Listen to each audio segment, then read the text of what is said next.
ইরানের সর্বোচ্চ নেতা আয়াতুল্লাহ আলী খামেনি বলেছেন, যেভাবে ইরান চাপিয়ে দেওয়া যুদ্ধ দৃঢ়ভাবে প্রতিরোধ করেছে, ঠিক তেমনই চাপিয়ে দেওয়া শান্তির বিপক্ষেও দৃঢ়ভাবে অবস্থান নেবে। বুধবার জাতির উদ্দেশ্যে টেলিভিশনে দেওয়া এক ভাষণে এমন মন্তব্য করেছেন ইরানের এই সর্বোচ্চ নেতা। ভাষণে ইসরায়েলকে ভুলের জন্য কঠিন শাস্তি পেতে হবে বলেও হুঙ্কার দিয়েছেন তিনি। আয়াতুল্লাহ আলী খামেনি বলেছেন, এই জাতি কারো চাপের মুখে আত্মসমর্পণ করবে না। মার্কিন প্রেসিডেন্ট ডোনাল্ড ট্রাম্পের মঙ্গলবারের এক মন্তব্যের বিষয়ে বলেন, যারা বুদ্ধিমান এবং ইরানি জাতি ও এর ইতিহাস সম্পর্কে জানেন, তারা কখনো হুমকির ভাষায় এই জাতির সঙ্গে কথা বলবেন না, কারণ ইরানি জাতি কখনো হুমকির কাছে মাথা নত করে না। সতর্ক করে দিয়ে তিনি বলেন, আমেরিকানদের জানা উচিত যে কোনো মার্কিন সামরিক হস্তক্ষেপ অপূরণীয় ক্ষতির কারণ হবে, যার পরিণতি তারা সহজে সামাল দিতে পারবে না।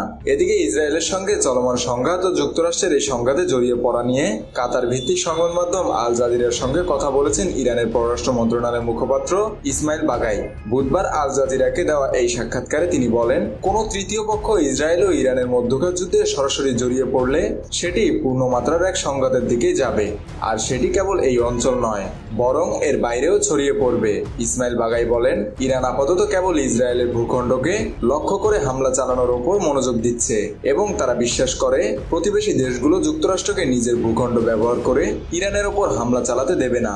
যুক্তরাষ্ট্রের সঙ্গে আলোচনায় বসার বিষয়ে জানতে চাইলে তিনি বলেন, কূটনীতি কখনোই শেষ হয় না, তবে তেহরান এখন আর ওয়াশিংটনের ওপর ভরসা করে না বলেও জানান তিনি।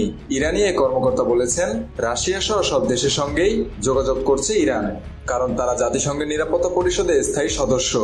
আমরা প্রত্যাশা করি যারা জাতিসংঘের নিরাপত্তা পরিষদ দায়িত্বপ্রাপ্ত, তারা যেন এই হামলার নিন্দা ও সমাধানের পথ খুঁজে বের করতে সক্রিয়ভাবে কাজ করে।